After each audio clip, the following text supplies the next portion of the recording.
Yo, what's up, everyone? I just want to do a test real quick because I seen an update that YouTube really didn't tell us about, and that update was towards vertical live. Now, I just want to know, like, honestly, if like vertical live still counts towards watch time. So that's why I'm making this live really, really quickly because I just want to know or see if that's the case or not. So that's why I'm making this live. It's just like a test live, you know what I'm saying? Because um, whenever you upload like a video or like when you upload like a live on YouTube, there's supposed to be like a little analytics bar that says, oh, how much watch time was contributed to that live, but like now it's not showing up anymore for whatever reason.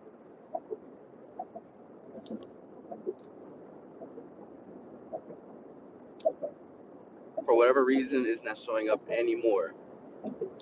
And I just want to understand why.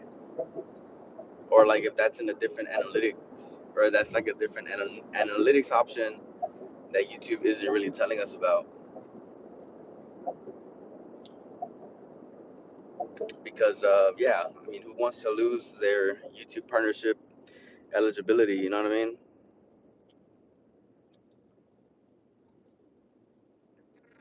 Like that's something that you work really really hard for, type shit. So that's like the main reason for this live. I just want to like test it out really really quickly because, like I said, um, YouTube sometimes does shit without like letting the creators know. And if like they remove like watch time from vertical, then what's the point of live streaming vertical? You know what I mean? You should just stream like on full resolution. So this is just the point of this live, pretty much. I just want to see the analytics after this live stream. But anyways, how's everybody's morning going? For anybody out there going to work, hope you have a great day at work. Go get that money. Go get paid. Like I have a job in sales. I've never had a job in sales before, and like a job in sales, it's a completely different beast from any other job that I've ever had. Right now, I'm selling cars. I never thought in my entire life that I would be a car salesman, but I'm giving it a try. And first month, holy shit, that freaking paycheck is crazy. Like what I usually made at my other job, in a month, I made it in like my first week in sales, selling cars, used cars, by the way. The only downside to like being in sales, especially whenever you do like car salesman and shit, is that the hours are pretty long. But if you don't care and you rather just have a fat ass paycheck, I recommend anybody out there to like find a job in sales because it's crazy. Especially if you're like one of those type of people that like to grind, you know, I recommend you getting a job in sales. I mean, if you're one of those people that value your time, then yeah, just get a regular 9 to 5. You know, just get your 8 hours in, just go home, you know. But sales, honestly, has been a life changer for me personally. It's been a really, really big life changer for me, if I'm being honest. Um, what I'm gonna try to do while I'm in sales right now is try to stack up as much money as possible because I'm also looking to potentially buy a house. You know, that's the next thing that I want to do. It's one of my next goals. Like I already have, a good amount of change in like ETFs and um, dividend stocks. Usually, like the stocks that just pay out monthly or quarterly. And so the next thing, like the next big boy step, grown ass man step, is to just get a house. I already paid off my truck, thank God. Um, but yeah, just getting a down payment on a house in Houston, by the way, which Man, I'll tell you, in a big city, trying to find a house in a big city is pretty difficult. You have a bunch of old farts that like to take advantage of young people and like drive the prices of houses through the roof. But I mean, it is what it is. You just have to, I just have to grind for the money, I guess. But I never been, well, you know, I never been much to complain. I just like to get the job done. If they're asking for a specific price in the house that I want, it, you just kind of have to do it, or else you have to like live on the outskirts of the city where you're far away from everything. But it is what it is. I started playing in tournaments for Apex Legends yesterday. I just started yesterday, like on Saturday and Sunday, and I got my first payout today, this morning. So that's also pretty good as well. Like if you're able to monetize your hobbies, it's a really really good thing. Like it feels like you're not wasting your time anymore. You know what I mean? Like I used to just put hours and hours and hours in video games and shit, but like now that I'm playing in tournaments and I'm getting paid for performance, it's a good feeling as well. It's a really really good feeling as well. Hey Aubrey, how's it going? Good morning. How's your morning going? But yeah, it's been pretty fun, especially competing, meeting people. Hopefully, if I'm able to build a good resume, I would really, really like an opportunity to go pro.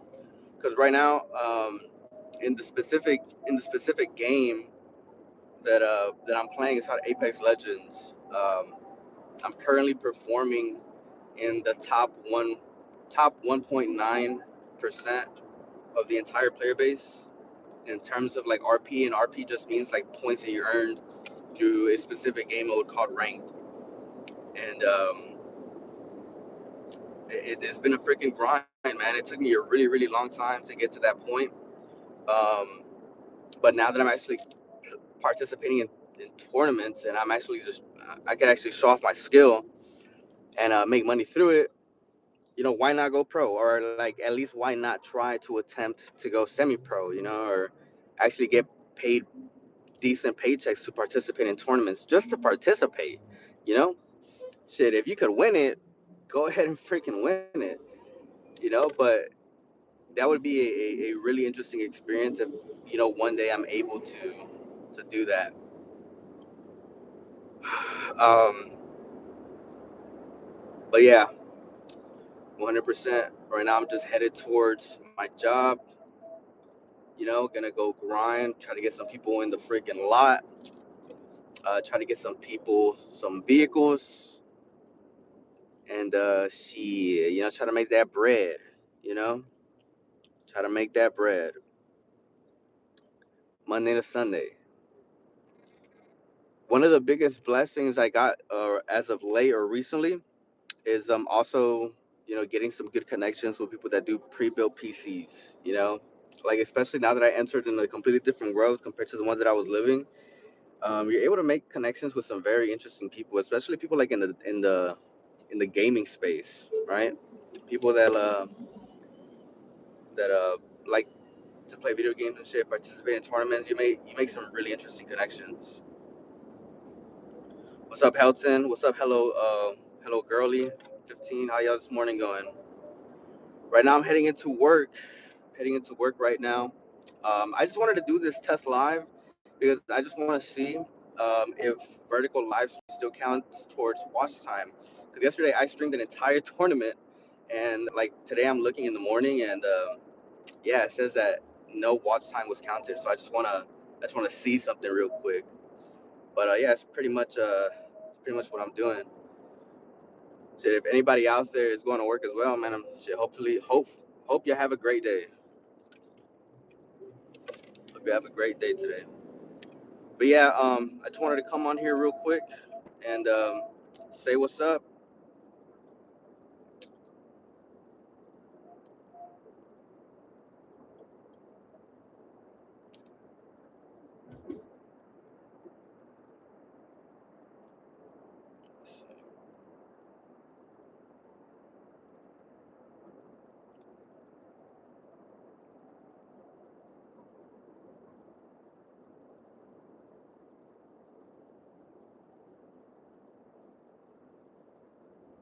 Favorite submission, Kimura, probably,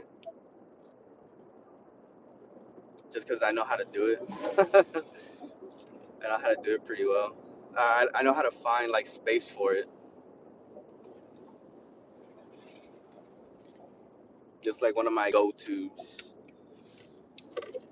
I actually started like on Muay Thai. That was my base. Muay Thai was my base for a very very long time. But then I got into like wrestling. I got like really really deep into understanding like Greco-Roman wrestling.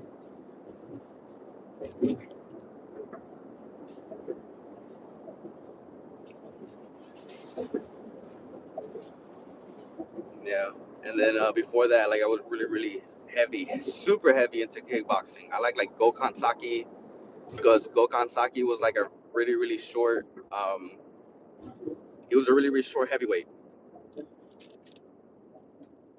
He was a really really short heavyweight, and I was a pretty short guy for my division as well. So I would always watch Gokhan Saki and see how he was able to like just knock people out, even though he was like significantly shorter compared to everybody he was fighting. I also liked Giorgio Petrosian, the doctor. He is still to this day, he's still my favorite fighter of all time. I know he's not MMA. I know that he's like not like a super well-known fighter. He's like a fighter's a fighter's favorite fighter, if that makes sense. You know, he's not super well known, especially like nowadays that like MMA has popped off and YouTube has popped off. But yeah, Jojo Petrosian was one of my favorite fighters.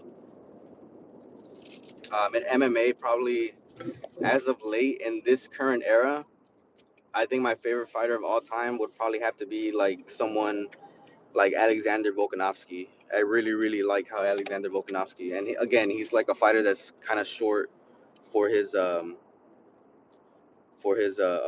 weight now, yeah, weight class, but he's always able to find just ways to win.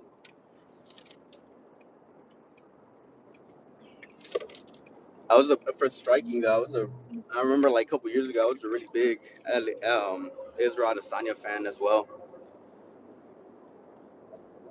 But I have no like me and Israel Adesanya, we do not have the same fighting style like at all. Like he's tall and super lanky, has really long arms. I do not have the way I'm built is nowhere near to that. But I always appreciated like how he was able to find angles and how he was able to just win fights the way that he does. Because he trained over in Thailand. He trained in Thailand and he was pretty good.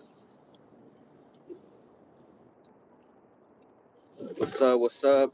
What's up, Hydra? What's up, man? How you doing?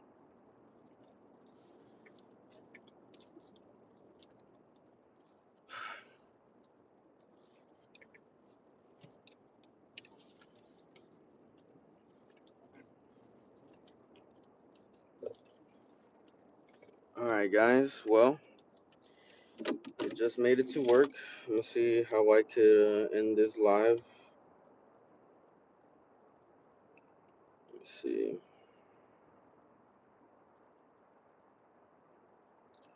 All right, guys, man. I hope y'all have a great morning. I hope you have a great day at work. For everybody's out there that's at work, man, y'all have a good one.